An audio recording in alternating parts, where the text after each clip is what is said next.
The gravel cascaded like a silent avalanche, each stone a tiny missile of revenge landing precisely on Karen Richardson's pristine BMW 750i.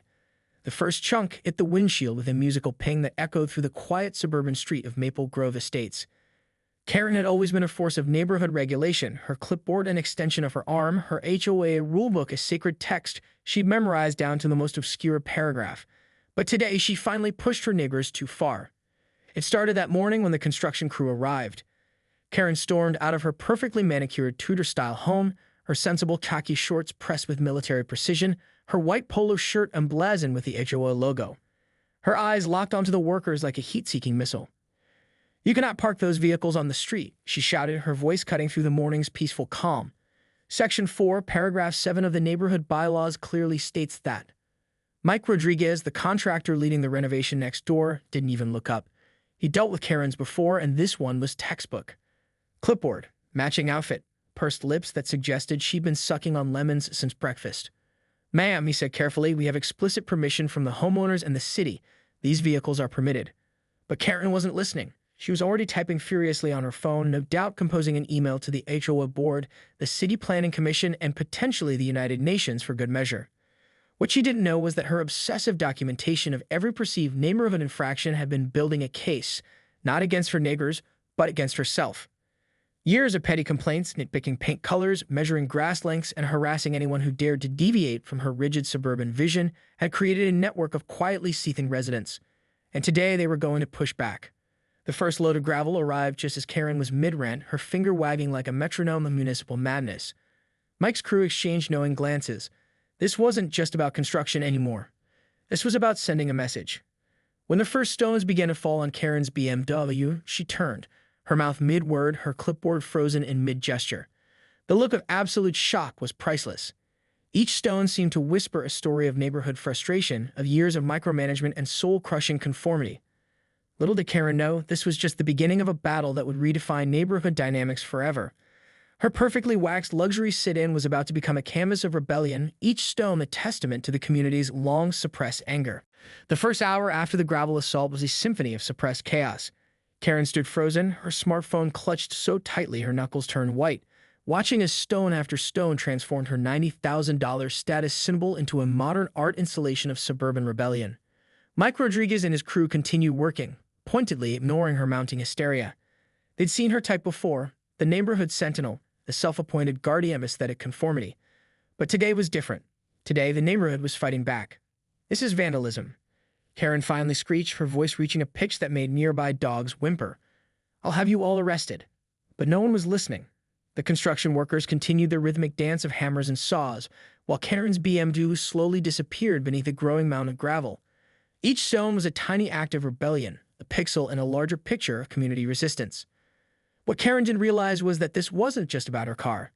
This was about years of accumulated resentment.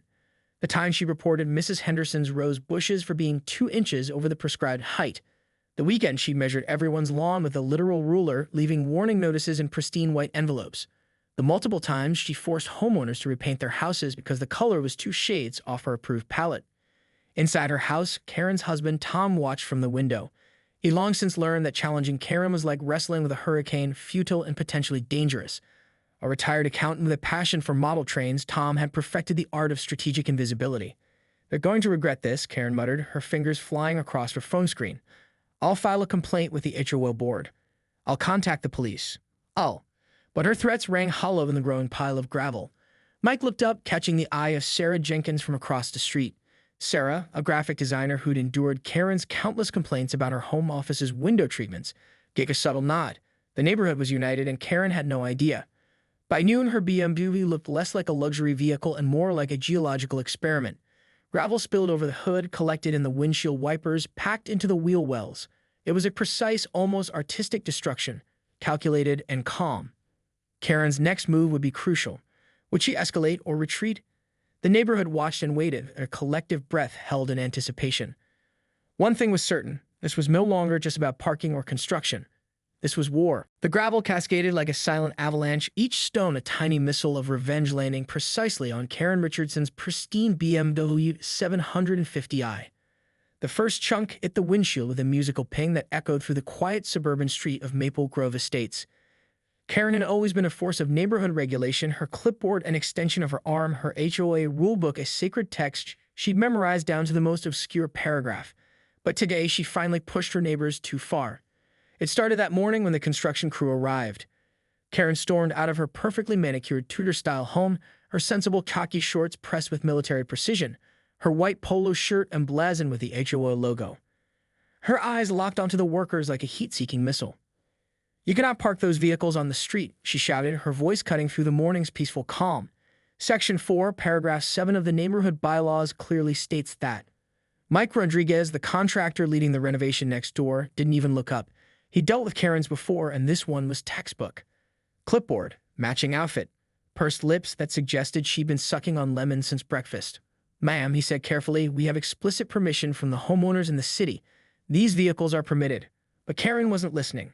She was already typing furiously on her phone, no doubt composing an email to the HOA board, the City Planning Commission, and potentially the United Nations for good measure.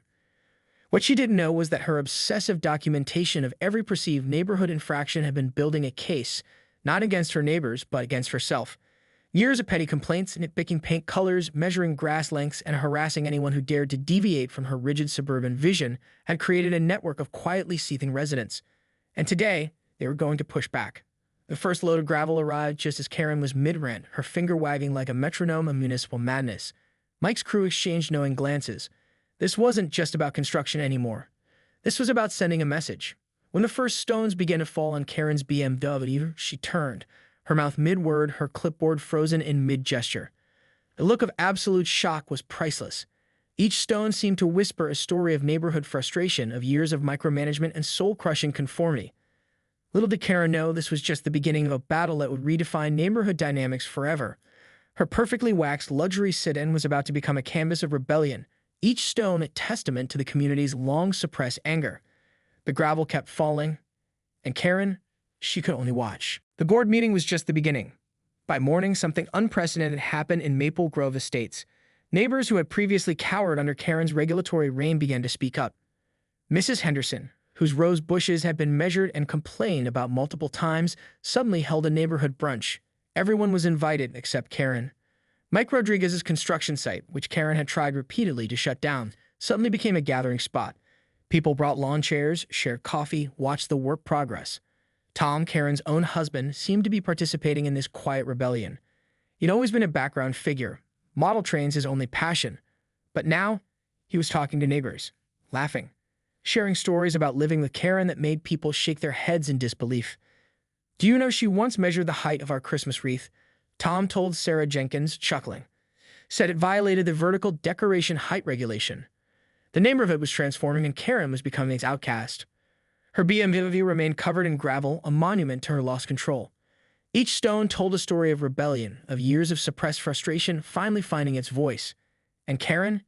She was learning that power, once lost, is rarely recovered easily. Isolation crept into Karen's world like a slow-moving fog. Her BMW, so buried under gravel, sat as a monument to her diminishing power. The pristine white curtains of her Tudor-style home, once a symbol of her meticulously controlled universe, now felt like prison walls. The first crack in her facade came unexpectedly. Tom's model train set, which had always been confined to the basement, began to expand. Piece by piece, tiny locomotives and intricate landscapes started appearing in unexpected places. A miniature station near the kitchen, a bridge crossing the living room coffee table, tiny passengers frozen in eternal movement watching Karen with painted eyes. "What are you doing?" she commanded one evening, her voice a mixture of confusion and rising panic. Tom looked up, something different in his eyes. "Living," he said simply. "Just that, living." The neighborhood had continued its quiet revolution. Mike Rodriguez's construction project became more than just a renovation. It transformed into a community gathering spot. People brought folding chairs, shared stories, drank coffee. Children played. Adults laughed. Sarah Jenkins started a neighborhood newsletter, completely independent of the HOA. Its first edition was a masterpiece of subtle rebellion, featuring a front-page photo of Karen's gravel-covered BMW with the headline, "When Perfection Crumbles." Karen's phone stopped ringing. Her email inbox, once a weapon of bureaucratic destruction, grew silent. The HOA board members who once jumped at her every command now screened her calls, exchanged knowing glances, whispered. Something fundamental was changing and Karen was losing control. Her attempts to fight back became increasingly desperate. She tried filing police reports about the gravel, attempted to sue Mike Rodriguez, sent certified letters to every neighbor threatening legal action. But no one was listening anymore. The neighborhood had discovered something powerful: unity, friendship, the simple joy of existing without constant measurement and regulation. Tom watched his wife carefully, the woman who had controlled every aspect of their lives. From the precise angle of the welcome mat to the exact shade of their mailbox was unraveling. And for the first time in decades, he felt something he'd almost forgotten: hope. Sarah Jenkins watched from across the street, a knowing smile playing on her lips. The revolution wasn't just about stopping Karen. It was about creating something new, something free. The gravel on the BMW glinted in the sunlight, each stone a tiny trophy of rebellion. A reminder that sometimes resistance begins with something as simple as a handful of stones. It was the annual Maple Grove block party that truly exposed the depth of Karen's isolation. Traditionally, she would have been the one organizing every minute detail, measuring table distances, ensuring napkin folding met her exacting standards, checking guest lists against residency permits. This year, she wasn't even invited. Tom surprised everyone, himself included, by becoming the life of the party. His model train collection became an interactive display, with children and adults alike marveling at the intricate landscapes he created. He shared stories, laughed, connected. It was as if decades of suppressed personality were finally breaking through. Sarah Jenkins orchestrated the event with a subtle brilliance that would have made Karen apoplectic. Tables weren't perfectly aligned. Music played without a strict schedule. Children ran freely. Adults talked, laughed, and enjoyed each other's company without a single clipboard in sight. Mike Rodriguez's ongoing construction project had transformed the neighborhood. What Karen had seen as a violation of suburban order was actually becoming a community centerpiece. He incorporated a small park area, created shared spaces, and somehow managed to make urban renewal feel organic and welcoming. Karen watched from her window, a ghost in her own neighborhood. Her BMW remained her most significant defeat, still covered in gravel, now becoming a kind of urban art installation. Neighborhood children would occasionally pose for photos near it, their parents sharing knowing smiles. The age-old board had effectively muted her. Her endless complaint logs were now Exhibit A in a growing narrative about neighborhood harassment. Mark Thompson had begun compiling a dossier, not to punish Karen, but to understand how one person could weaponize community rules against community spirit. She wasn't protecting the neighborhood, Mark told Tom during the block party. She was suffocating it. Tom nodded, a half-smile playing on his lips. For the first time in years, he felt truly present, truly alive. Inside her house, Karen began to realize something fundamental had changed. Her power wasn't just gone. It had been replaced by something far more powerful: community, connection. The kind of spontaneous human interaction she'd spent years trying to regulate out of existence. The gravel on her BMW seemed to whisper a message. Sometimes rebellion starts with a single stone. And Karen was learning, slowly, painfully, that control is an illusion. Connection is real. The first crack of vulnerability appeared on a Tuesday morning, unremarkable except for the silence that had become Karen's new normal. Her BMW, still entombed in gravel, sat like a monument to her former life, a constant reminder of everything she had lost. Colin had stopped tiptoeing around her. Instead, he moved through the house with a newfound confidence, his model train landscapes now spanning entire rooms. Miniature worlds of connection and creativity that stood in stark contrast to Karen's previous regime of rigid control. She found herself sitting at the kitchen window, watching the neighborhood that had once been her kingdom. Mike Rodriguez's construction project was complete, and it was beautiful. A shared green space had replaced the sterile, uniform landscape she'd enforced for years. Children played. Neighbors conversed. Life happened. A knock at the door startled her. Karen hadn't answered a door in months, expecting only legal documents or official notices. It was Sarah Jenkins. "May I come in?"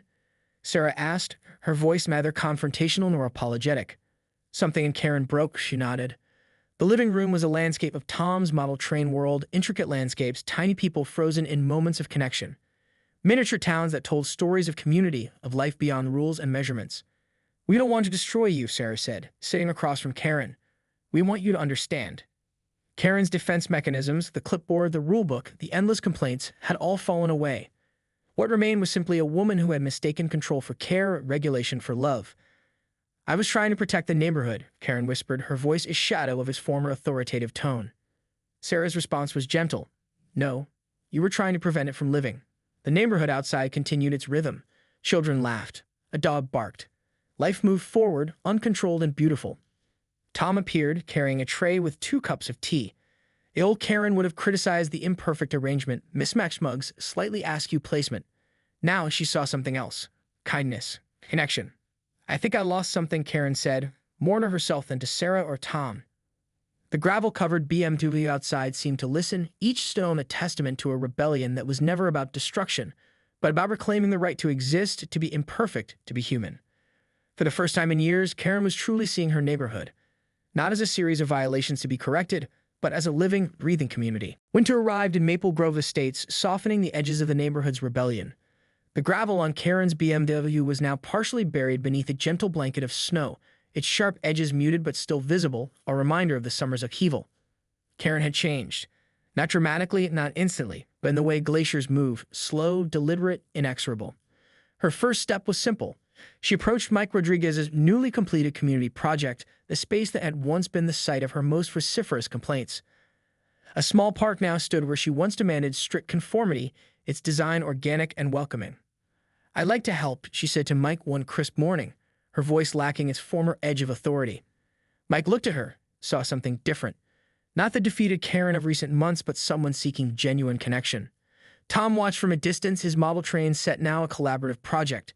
Children from the neighborhood would come by, helping him create miniature landscapes that told stories of connection, of possibility. Sarah Jenkins' neighborhood newsletter, born from this summer's rebellion, had become something unexpected. A true community voice, celebrating diversity, supporting local initiatives. Karen had even contributed a piece, a humble reflection on the danger of mistaking control for care. The HOO board had transformed. No longer a tool of oppression, it was now a collaborative space. Mark Thompson made sure of that, remembering how close they'd come to losing the essence of community. As the first snow of winter began to fall, Karen stood on her front porch. The BMW, still partially covered in gravel, sat as a memorial to her past self. Each stone told a story of rebellion, of a community finding its voice. She didn't know what would come next. Redemption isn't a destination, she was learning. It's a journey. Tom joined her, placing a hand on her shoulder. The neighborhood bustled around them, children playing, neighbors chatting, life happening in all its messy, imperfect glory. The gravel glinted beneath the snow. A reminder, a promise, a beginning.